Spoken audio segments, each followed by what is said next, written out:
Something I thought about last night after I put the sewing room to bed, so to speak, was that I might have been using a needle for this project that was too small, because I really want to use a floss to do my stitching. The thread is not showing up in the way that I want it to show up. So my plan is to try something different, and it may not work. So I have a very large crewel needle here. I don't know if you can see. I'm using 2 strands of embroidery floss, and I'm not knotting it. I'm going to enter here. Now, when I start a new piece of thread, I will have to watch, like, just not let it go through. Here, I'm holding this. Okay. And I am going to take a small stitch, and then I'm going to come back up exactly where I was. I know you probably can't see that stitch because the floss is the same color as that beigey background. Okay, now I'm pulling and pulling and it's not pulling through. Now I'm going to take a stitch that I want visible. Okay, that is what I was looking. That is what I was looking for. But I like this rustic look, and this is what my plan moving forward will be. Alright guys, so I got the pattern cut out. I did want to show you something. If you've never worked with polar fleece before, that's what this is. Most of it is made from recycled soda bottles. They used to do that in Dalton, Georgia. I don't know if they still do. But the wonderful thing about this product is if you have cabbage, here's just this flat piece of fabric. Now if I stretch the fabric, it becomes kind of a tube and it holds that shape. If you stretch it again and again, it gets tighter and tighter, and then you have a tube. Now it's not sewn, as you can see. You know, you can easily pull it apart. However, if you need to make a bow for a package, or this particular pair of pajama pants wants a bow on the front, I wouldn't be doing a bow. But you have a bow. It's basically a no-sew bow. And this particular print is very fall and would be cute on some fall decorations. So I'm hanging on to my scraps. I'm thinking about cutting this into maybe 3 to 4 pieces and then sewing it and turning it into a like a pumpkin deco. We'll see. And then of course I have the bow that I can put on the top. I have cut out, sorry about that, I've cut out the front and the back 2 pieces, and when I come back we're going to start sewing up. I am back, and this is a scrap left over from cutting out the McCall's 2476 front and back leg pieces. So I'm probably going to use this as a pocket, and I'm trying to decide the best way to do it.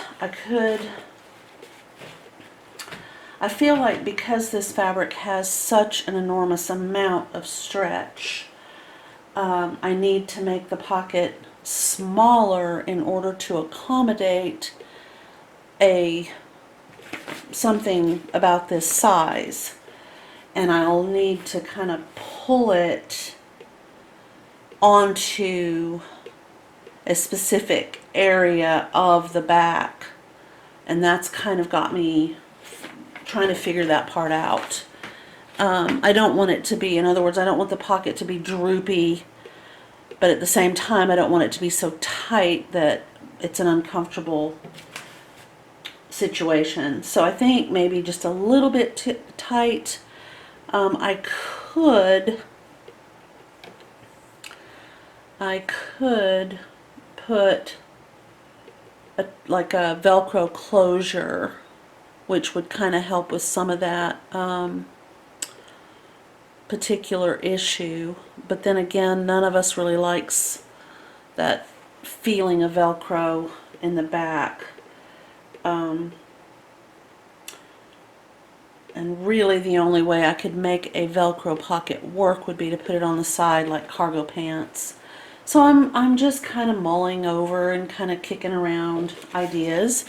But for the moment, what I want to do is remove the pins from these two pieces.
Okay guys, so I lost the needle. I looked everywhere. I even have a little magnet, and I went around the room. I was like, it's got to be here somewhere. It is. My scissors must be magnetized because there it sits.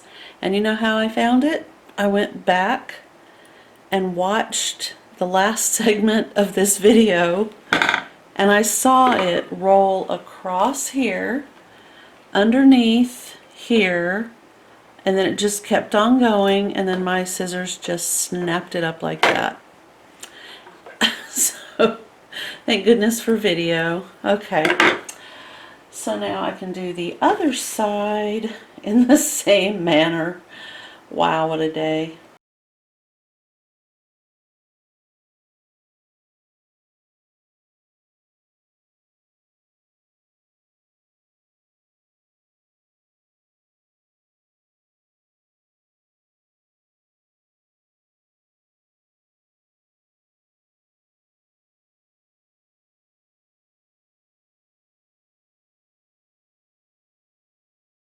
All right, now yesterday I said that I might use my serger. Yesterday I broke my toe. I broke my little baby toe on my left foot. So picking up, carrying, walking with anything heavy is just a no-go. And I didn't really realize that till today when I woke up. And I realized, okay, that's not happening. One thing that I want to mention before I go on, because when something happens to me in real time, it's something I want to mention. This is a pattern that I basically covered on YouTube not too long ago. It is a fun project, but there are a lot of flaws in this design, and I've kind of been, I love it a lot, and I've kind of been trying to think of a way to make this whole thing 100 times better. So I have a few ideas. The things that I want to talk about that aren't so great about it, and then we'll move on into the reason for the video. The dowel is very wobbly. It needs to be an insertable type of dowel or system for holding up your little mannequin doll. There are a number of ways that could be made possible without a whole lot of fuss, because she's very wobbly.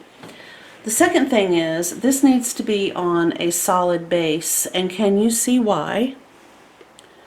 Every time I pick this up, I get poked by pins that are poking through because it's not covered up on the bottom. It needs to have either a wood base, a ceramic base, a metal base, or it needs to be affixed to like 4 or 5 different layers of cardboard that could be painted and made to look really nice. You could even use a piece of glass if you had, you know, something that you could cover it or make it so it wouldn't get hurt or break. But I do recommend either cardboard or wood would be my preference. But I am going to, because I love her so much, I'm going to probably look for a wooden base that I can glue to the bottom, and I'm probably going to cover it with felt. I would like to have the option to do that, but I'm going to redesign this. I would love to have like 3 or 4 of them in my sewing room anyway. I made out of different fabrics. Now that I kind of know how this all goes together, I've got ideas for making them different and unique. So I just wanted to point that out. If you've made it, be careful when you pick it up if you're using the bottom layer for pins, because they will poke through. I think you can see right here. That would be painful, and it has gotten me a couple of times. And it can scratch your furniture. That's the other issue. So that's something that we will address. I don't see that there's any reason to not use this pattern. It just needs a couple of little additions made to help it fulfill its dream in the best possible way. Okay, so earlier today I decided I was going to go ahead and use this teal green thread because it happens to be in the same family of colors that my sister loves. So knowing that, I have to use it. I mean, that's all there is to it. George is covered in lint from my work on my jacket yesterday, so I'm going to get that dealt with. I'm actually going to use the canned air. I just want to scooch off most of that. Okay. I try to keep a good distance.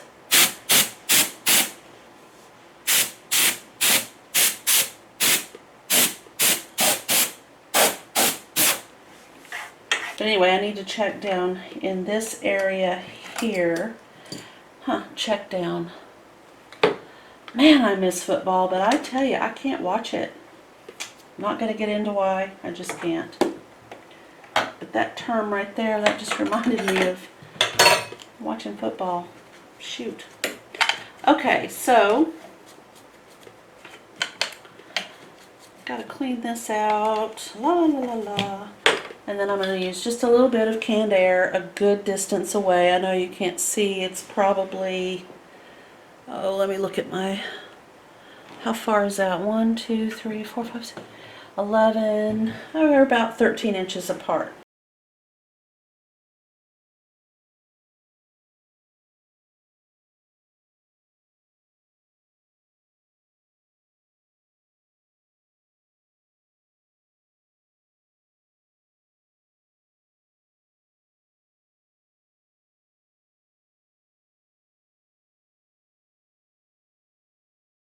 Yes, you know what? I am kind of thinking that maybe the pockets are unnecessary.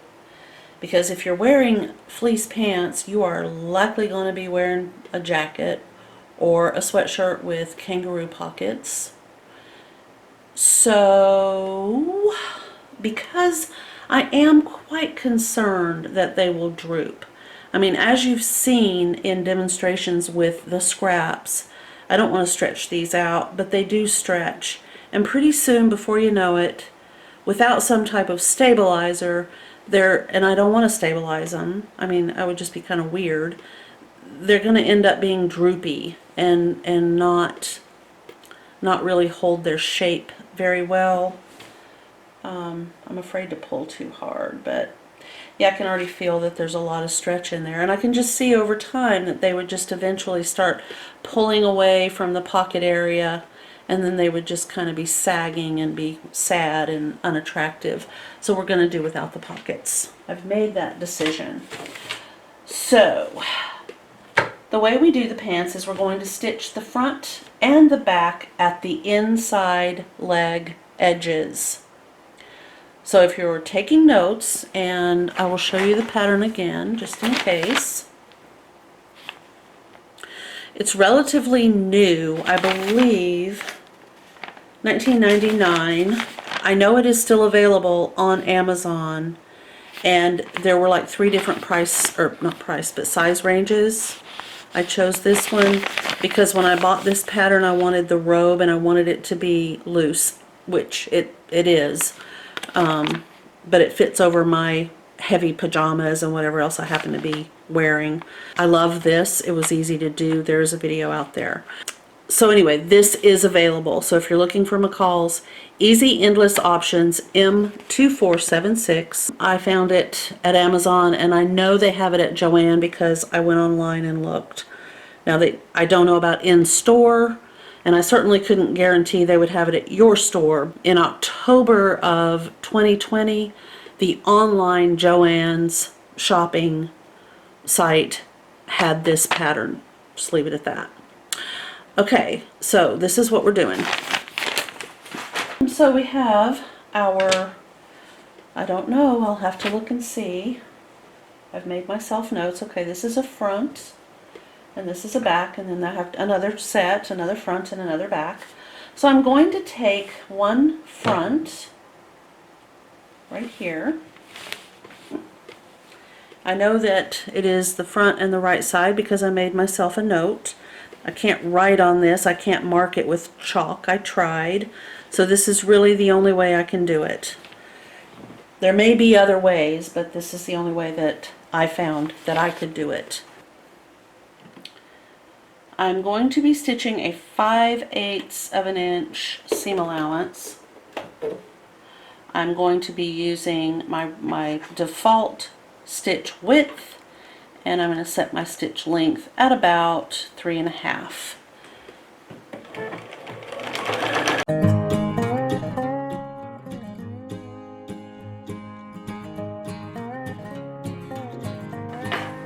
Okay, so there we have this. Right, and I'm going to do the exact same thing on the other side, on the other leg. So I'll be right back.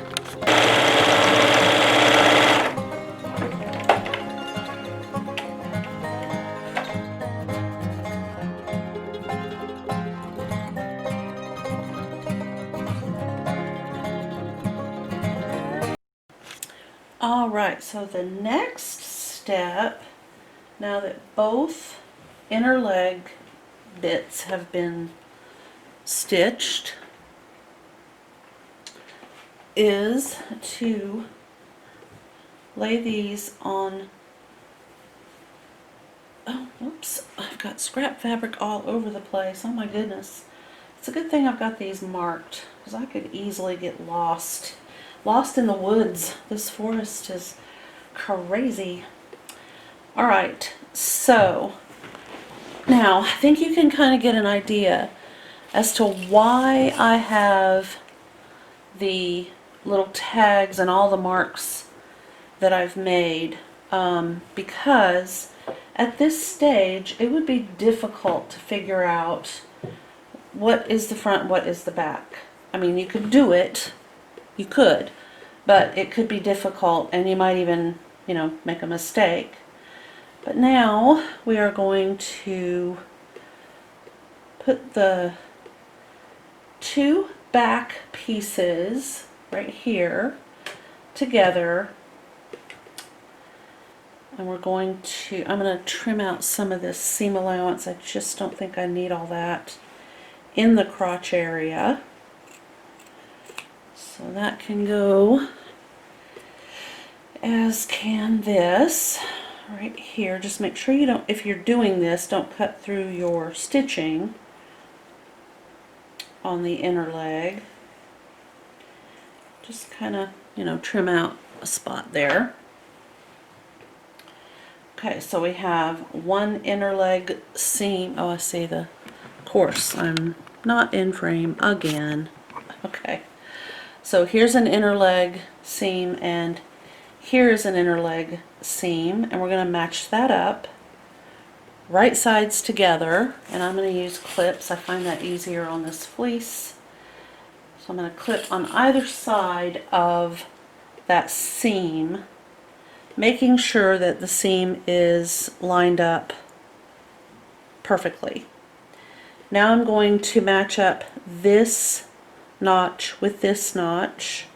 I want both of the back pieces right sides together as they are, and then I'm going to see that both of, which they would be, of course, both of the front pieces need to also be right sides together.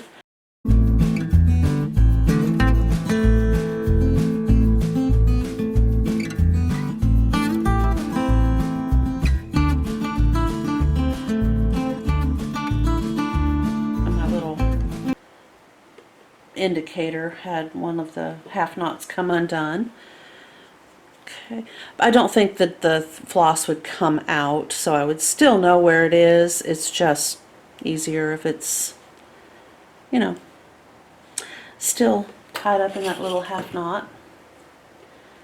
Okay, Now, so we have this that looks like this.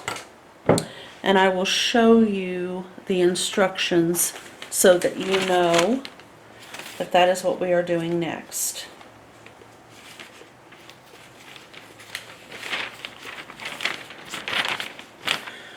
Okay, so we've done this. We've stitched the inside legs.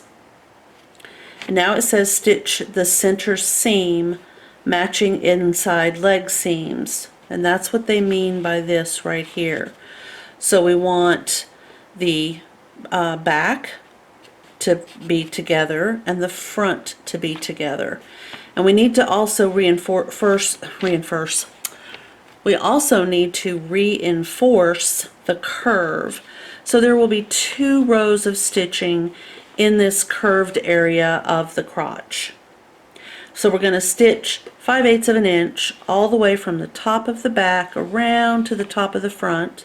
And then we're going to come in at 3/8 of an inch and we're from the raw edge, and we're going to stitch again between the notches. So the double notches on the back of the pants and the single notches on the front. And then we're going to trim our seam allowances down. We don't want all that, you know, in that area.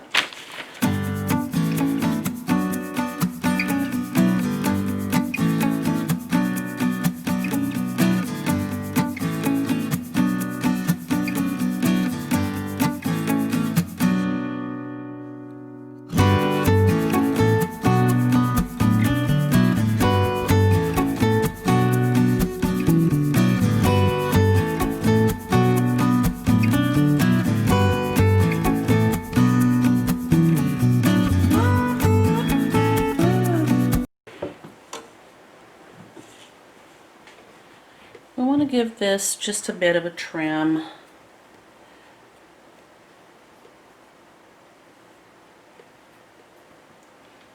So I feel like the notches can go. They're, you know, they're a bit bulky. And then without cutting into your, oh wait, that doesn't go in there. Without cutting into your stitching, just kind of remove a bit of that excess fabric. That's just for the comfort of the person who will be wearing them. Okay, that looks pretty good. Alright, and now we're going to take these 2 pieces, we're going to open this up like so, and I'm currently looking at the fronts. I have both front pieces. This is the center seam right here. This is the outside, this is the outside. So I've opened that up, and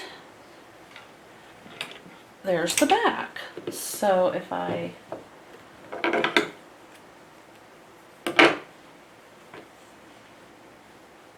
hold it up like so, I have the front of the pants and the legs of the pants and the back of the pants right there.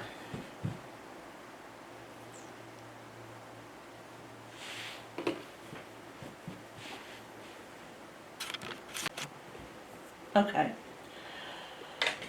So I have moved my front marker and my back marker out of my seam allowance area. The pants are currently right sides together. I am going to stitch down the outer edge of the pant leg on both sides. Alright, so now both inside and outside leg seams have been stitched. The crotch and the center front and center back has been stitched. So all that is now left to do is the waistband and the hem. However, I am also going to make a tag, a soft tag for figuring out what is the front, what is the back of the pants. We will now mark I'm just going to use a regular pin because I don't want it to come undone. The side, the other side, and the back right here. This is the fourth mark. Okay.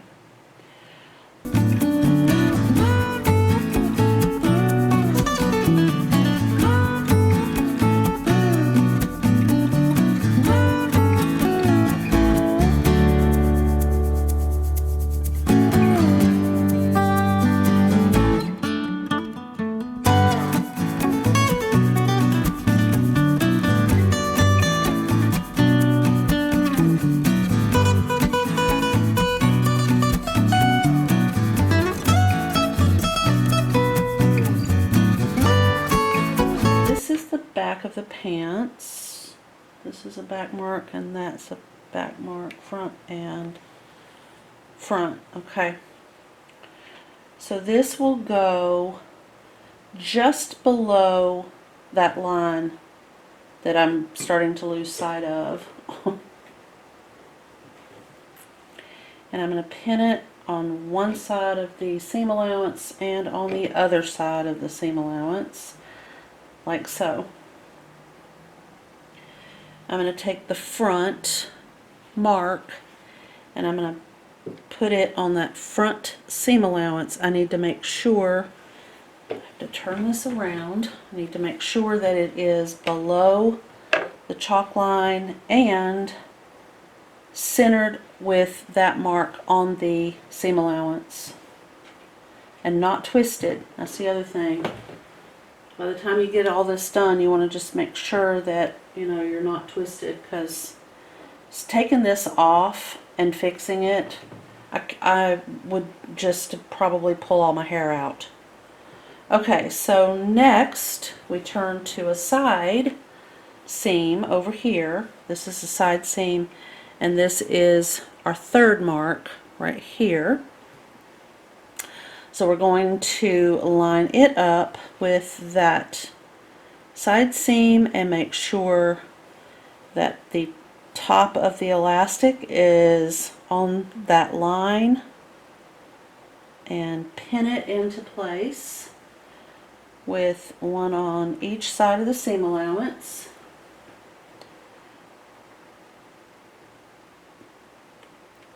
And unfortunately, if you're like me, if you're using chalk and it's starting to fade out, you're just going to have to mark it again if you lose your chalk line. Ow. I just got stabbed. Okay, and then I have my fourth little blue mark and my fourth seam over here. There's the chalk. Okay, so I'm going to put that fourth mark on the seam line, line the chalk up, or line the elastic up with the chalk, and pin it into place with a pin on both sides of that seam allowance, like so. Alright, now the way this goes is you start in the back, which would be right here. I need to move a bunch of stuff off of my sewing table so I don't make a big old mess.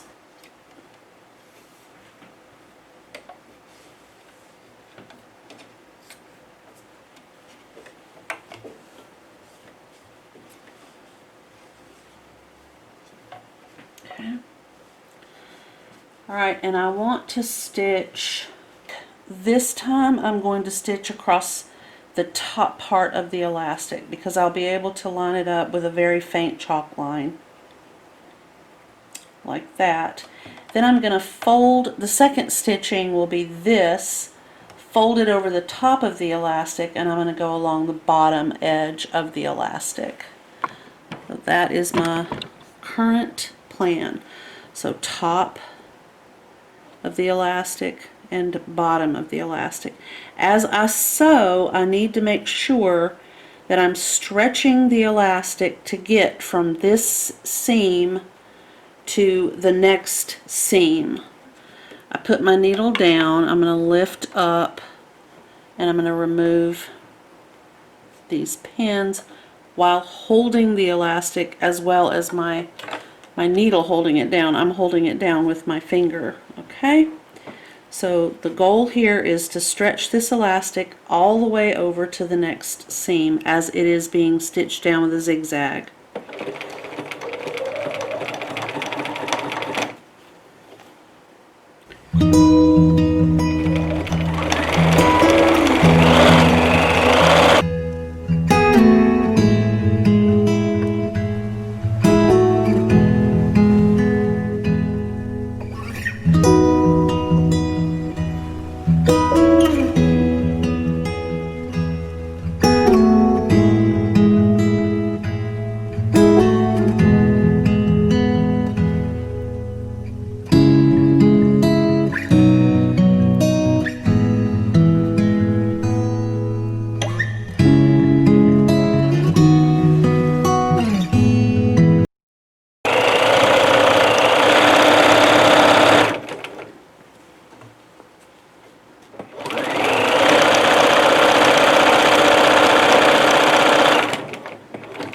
Okay, and we'll cut these threads.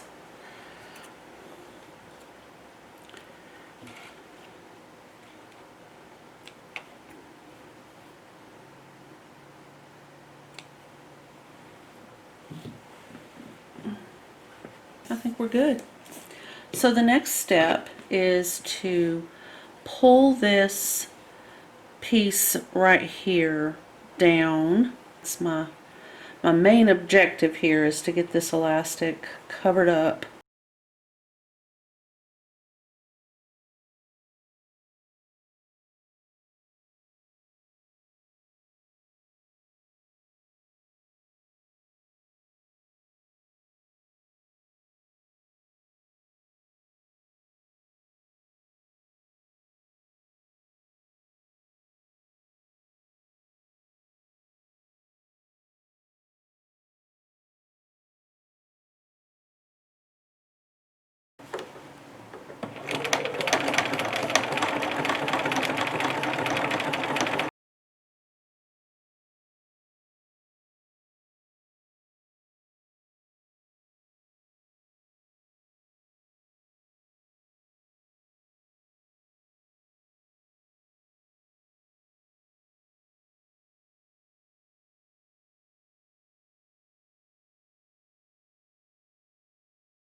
Alright,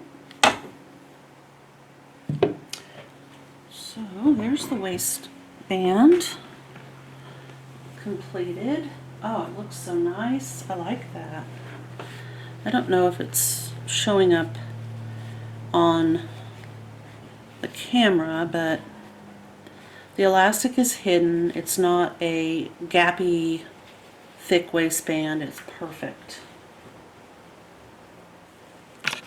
So I think they'll be cozy and warm, and I think she will enjoy them. And they're the colors that she loves, being a retired landscape designer. Leaves of all colors, and green is her favorite color, so she's gonna enjoy those. Now I have to decide what the heck I'm gonna do with the rest of this fabric.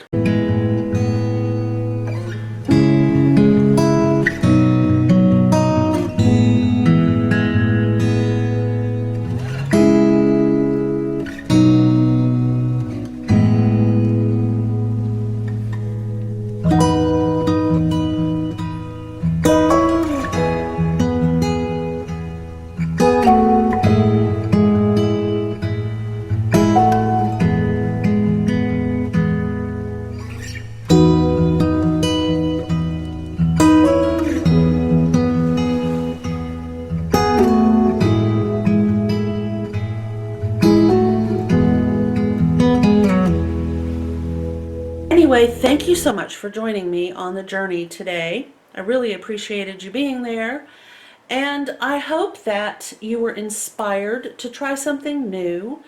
I hope wherever you are, you're warm, safe, and happy.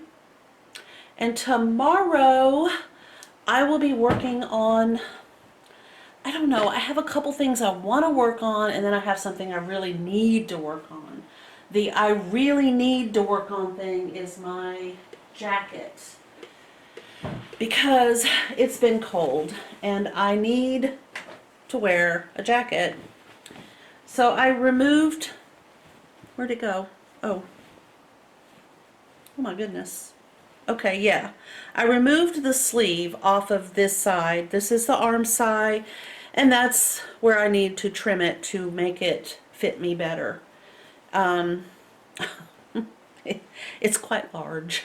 And then I'm going to have to pick this sleeve out and do the same thing, and then reduce the size of the sleeve, which will mean removing the cuff, reducing the size of the cuff, reducing the size of the sleeve, and then reinserting it into the arm side, and then possibly changing the side seams. I think I need to bring those in just a wee bit. It doesn't sound as awful when I say it as it actually has been. I don't think that there's that many people out there who like to do that kind of thing. I'm not minding it that much. Unfortunately, my thread, it's weird how it's showing up on here, but my thread is, why is that? It looks purple. It's not. It's the same color as the fabric. It must be the way the light's hitting it. Anyway, as I chew through removing all of these stitches, which that's where I am, I'm just telling myself at the end of all of this, I will have a really warm jacket. This has to come off, this cuff, and because it was doubled over, I will have to, take all these stitches out, open it out, make it smaller, refold it over, and then reattach it to the lower edge, and then make the sleeve smaller, and then put, well, actually, the arm, the shoulder part and the arm of the sleeve will go in to the arm side of the body of the jacket first, and then this will change. This loveliness. So my hope and my plan is to get that completely taken apart, and then we can put it back together again. But anyway, I know I'll come up with something. I have a lot of ideas kind of perking around in the back of my brain, and I'm excited to share them with you, and I hope that you will enjoy seeing them. So if you haven't already, please hit the thumbs up to like this video. And if you're not a subscriber, please consider doing so. It really helps me. I have the best subscribers, and all of them are considered dandelions to me. Dandelions are one of my very favorite flowers because if you're a gardener, you understand that they provide the soil with the proper calcium and other nutritional needs that soil requires, and they feed us as well as other animals. They are great for the bees because they are one of the very first flowers that opens for all of our beneficials, like honeybees and other little creatures that do the pollination for us. And they're beautiful. So I consider every single one of my subscribers one of my wonderful dandelions. Thank you again for watching. I will see you in the next one. Bye. Hey guys, it's me again. I got a package from my daughter in Oregon, and I think I know what it is, but I'm not 100% sure, but I wanted to share it with you. So here we go. This is what it looks like on the inside. And the note basically says she saw this at a local outdoor flea market in Newburgh last weekend, which would have been the first weekend, I think, of October of 2020. And she immediately thought it should come to live with me. She and I actually looked at a quilt when I was down there with my youngest daughter last year sometime. And no, earlier this year, sorry, I've been corrected. And the vendor could be the same, but she's not sure. She said she asked if she knew anything about it, and she said she thought the embroidered 1915 might be the date, but didn't know for sure. And anyway, she thought it was just darling. She hopes I love it, which I know I will, because I think I know which one it is. It needs to be washed.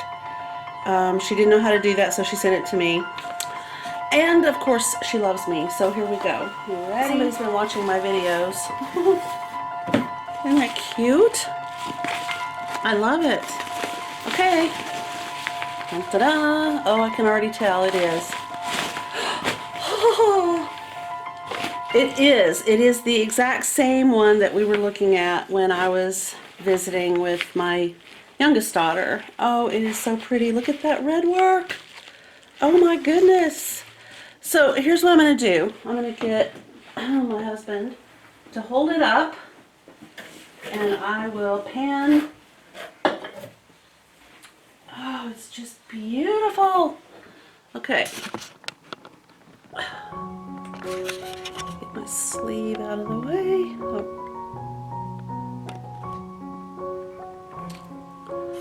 Wow.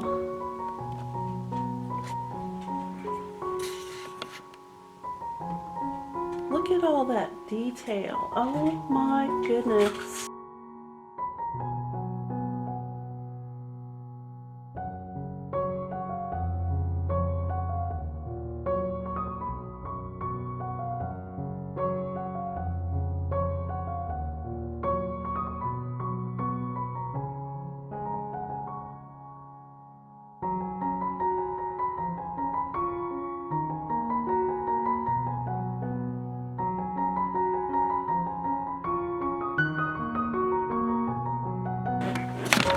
I don't think you can see it. It's right there. Okay, I got it.